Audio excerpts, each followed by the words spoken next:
अस्सलाम वालेकुम रहमतुल्लाहि वबरकातुहू। कैसे हो मेरे दोस्तों? मैं हूं आपका अपना प्यारा दोस्त इसराइल खान, फिर से हाजिर हुआ हूं the real history RH channel लेकर। बहुत देर बाद तबीब सुल्तान अय्यूबी के पास आया और इंकशाफ किया कि इस सिपाही को कई रोज मुसलसल नशे की हालत में रखा गया है और इस पर अमल तनवीम, जिसे इंग्लिश में हिप्नोटाइज्म कहते हैं, किया गया है। तबीब ने उसकी सांस सूंघ कर मालूम कर लिया था कि उसे नशावर चीजें खिलाई या पिलाई गई है। उसने सुल्तान अय्यूबी को बताया, ये अमल तिब के लिए कोई नई चीज नहीं है, इसका मुअज्जद हसन बिन सबा है, इसने इस चीज को पैदा किया। आपको मालूम होगा कि उसने एक नशावर शरबत तैयार किया था जिसमें यह असर था कि जो पी ले उसे निहायत हसीन और दिलनशीन मनाजर नजर आते थे। कैफियत में उसके कान में जो बात डाली जाए वो उसी को हकीकत रूप में देखने लगता था, जो दरअसल तसव्वुर होता था। हसन बिन सबाह ने इस नशे और अमली तनवीम की बुनियाद पर एक जन्नत बनाई थी जिसमें दाखिल होने वाले वहां से निकलने पर आमादा नहीं होते थे। वो मुंह में मिट्टी और कंकरिया डालकर समझते थे कि मुर्गन खाने खा रहे हैं, कांटों पर चलते तो समझते थे कि मखमल पर चल रहे हैं। हसन बिन सबाह तो मर गया, उसका यह शरबत और अमल पीछे रह गया। उसका गिरोह कातिलों का गिरोह बन गया। अपने मकसद के लिए गिरोह हसीन लड़कियों और इस तरीके के शरबत का इस्तेमाल करते हैं। उस सिपाही को आपके कत्ल के लिए इस अमल का शिकार बनाया गया है। तबीब ने यह तशखीस करके सिपाही को दवाइयां पिला दी थी जिन्होंने उसकी हिजियानी कैफियत पर काबू पा लिया था और वो गहरी नींद सो गया था। हसन बिन अब्दुल्लाह ने पहले ही तबीब से मालूम कर लिया था कि यह सिपाही अपनी हकीकी हालत में नहीं, वो सुराग रेसा था। उसने बॉडीगार्डों से मालूम कर लिया कि यह सिपाही 4 रोज की छुट्टी गया था, लेकिन किसी को यह मालूम नहीं था कि वो छुट्टी लेकर कहाँ गया था और कहाँ अपने वक्त को गुजारा है।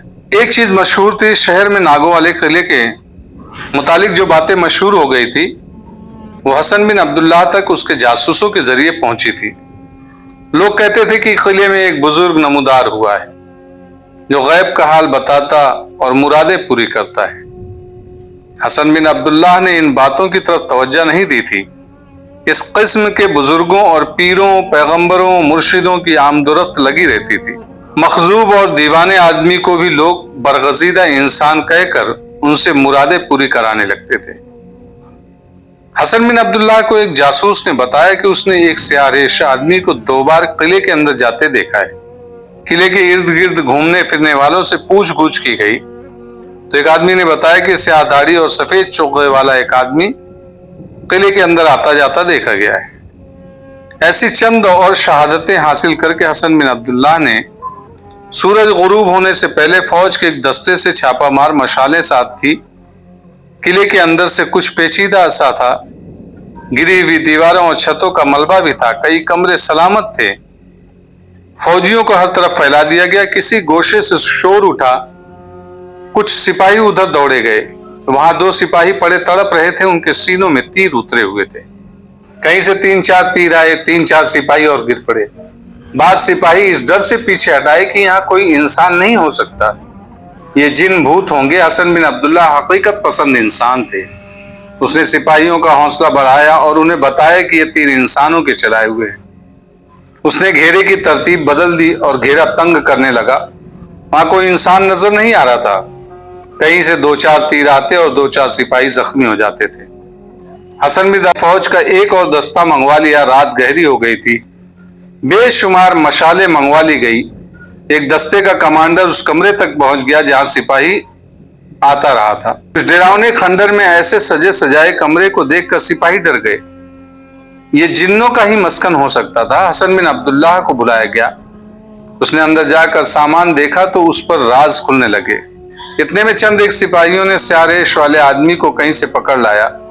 उसके साथ एक खूबसूरत लड़की थी। उनके बाद 6 और आदमी कोनों खुदरों में छुपे हुए पकड़े गए। उनके पास कमाने और तीर थे। स्यारेश ने खुदा का बरगजीदा इंसान और तन्हाई में चिल्ला काटने वाला तारिक दुनिया बनने की बहुत कोशिश की, लेकिन इतनी हसीन और जवान लड़की और तीरों कमान से मसल्ले अफराद और उनका फौज के साथ मुकाबला उसे झुठला रहा था। उसके सामान पर कब्जा कर लिया गया और उन सबको ले गए। 3-4 मर्तबान सुराहियां और प्याले भी बरामद हुए थे। ये चीजें रात को तबीब को दे दी गई। उसने मर्तबानों और सुराहियों को सूंघ कर ही बता दिया कि इनमें वो शरबत है जो हसन बिन सबाह की इजाद था। इन तमाम आदमियों और लड़की को कैद खाने में ले गए। सुबह जब हुई, लड़की ने अजियतों के पहले मरहले में ही बता दिया कि ये गिरोह फिदाइयों का है और ये लोग नया हलफ लेकर आए थे कि सुल्तान अय्यूबी को कत्ल करके लौटेंगे वरना मर जाएंगे। लड़की ने बताया कि इस मुहाफिज सिपाही को स्यारेश ने फांसा था और उसे नशा पिलाकर उस पर अमल तरमीम किया जाता था। सिपाही के जहन में इस नशे और अमल के जरिए सुल्तान सलाहुद्दीन अय्यूबी के खिलाफ ऐसी नफरत पैदा की गई कि वो सुल्तान को कत्ल करने के लिए चल पड़ा।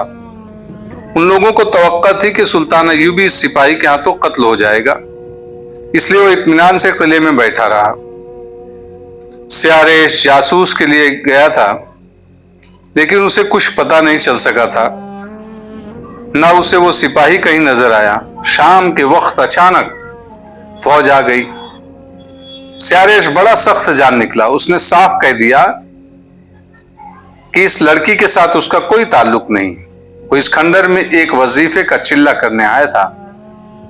उसके दूसरे साथियों ने भी पहले इनकार किया, लेकिन हसन बिन अब्दुल्लाह ने जब उन्हें तहखाने में ले जाकर अजियत रसानी के अमल में डाला तो उन्होंने बारी बारी अपने जुर्म का इतराफ कर लिया।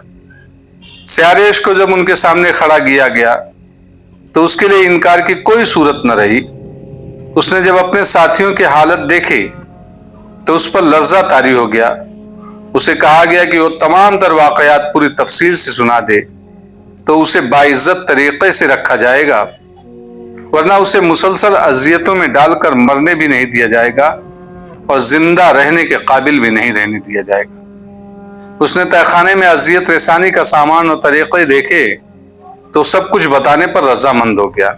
उसके बयान के मुताबिक वो फिदाई कातिलों के गिरोह का आदमी था। फिदाइयों के सरगना शेख सन्नान का वो खुसूसी तजुर्बेकार कातिल था, लेकिन वो अपने हाथों कत्ल नहीं करता था। उसका तरीकाकार इसी किस्म का था जो उसने इस वारदात में इस्तेमाल किया था। यह हसन बिन सबाह की इजाद थी। अगर इस फिरके के मुतालिक आप पढ़ेंगे तो आपको एहसास होगा, कई मुसन्निफ ने लिखे हैं कि हसन बिन सबाह को खुदा ने गैर मामूली अक्ल अता की थी जो उसने शैतानी कामों में इस्तेमाल की। इस सिपाही को जिस तरह सुल्तान अय्यूबी के कत्ल के लिए इस्तेमाल किया गया, वो इस फिरके का एक आम तरीका कत्ल था। स्याह दाढ़ी वाला अपने साथ में 6 लोगों को लेकर के आया और एक लड़की भी साथ में थी। उसके पहले 4 हमले हो चुके थे। सुल्तान सलाहुद्दीन अय्यूबी को कत्ल नहीं कर सके थे फिदाई। ये सबसे होशियार कातिल था फिदाइयों में। वो जब दमिश्क में आया, सबसे पहले उसने नागो वाले किले में कब्जा किया और वहां से वो देखा कि किस तरीके से सुल्तान सलाहुद्दीन अय्यूबी को कत्ल किया जाए। तो घूमता फिरता रहा। घूमते फिरते फिरते उसने देखा कि सिपाही किस वक्त बदले जाते हैं और सुल्तान सलाहुद्दीन अय्यूबी के बॉडीगार्ड्स कौन हैं। तो उसने इस सिपाही को मुंतखब किया और उसने उसे हिप्नोटाइज किया। सिपाही उस लड़की को देख करके उस शरबत के असर में आकर के ये काम किया। अब सारे राज खुल गए, वो सारे लोग कैद हो गए। सिपाही अभी तक बेहोश पड़ा हुआ था। तबीब ने उसके जहन से नशावर शरबत का असर ज़ायल करने के लिए दवाई दे दी थी, लेकिन वो हकीकत और तसव्वुरात के दरमियान भटक रहा था। 2 दिन गुजर गए, तब उसे होश आया। वो इस तरह उठा जैसे गहरी नींद सो गया था और ख्वाब देखता रहा था। अपने इर्द गिर्द खड़े आदमियों को हैरत से देखने लगा। तबीब ने उसे पूछा कि वो कहाँ था। उसने कहा कि वो सोया हुआ था। बहुत देर बाद वो अपने आप में आया तो ज्यादा कुछ नहीं बता सका। उसने बताया कि स्याहदारी और चोगे वाला एक आदमी उसे किले में ले गया था। वहां की उसने कुछ और बातें भी बताई, लेकिन उसे बिल्कुल याद नहीं था उसने तख्त सुलेमान वगैरह देखा है। हकीकत में तख्त सुलेमान था भी कि नहीं था ये किसी को पता नहीं है। यह भी याद नहीं था कि उसने सुल्तान अय्यूबी पर तलवार से हमला किया था। ये यकीन करने के लिए कि सिपाही धोखा नहीं दे रहा है, उसे सुल्तान अय्यूबी के सामने ले जाया गया। उसने फौजियों की तरह सुल्तान सलाहुद्दीन अय्यूबी को सलाम किया। सुल्तान अय्यूबी ने उसके साथ शफकत और प्यार से बात की, मगर वो हैरान था कि इन लोगों को क्या हो गया है। اور یہ کیا کر رہے ہیں؟ آخر اسے بتایا گیا کہ اس نے کیا کیا ہے تو وہ چلا اٹھا، یہ جھوٹ ہے، میں اپنے سلطان پر حملہ نہیں کر سکتا۔ ہو گئی سلطان صلاح الدین ایوبی رحمۃ اللہ علیہ کو مارنے کی، اور ان کے جو بھی لوگ تھے وہ سب پکڑے گئے۔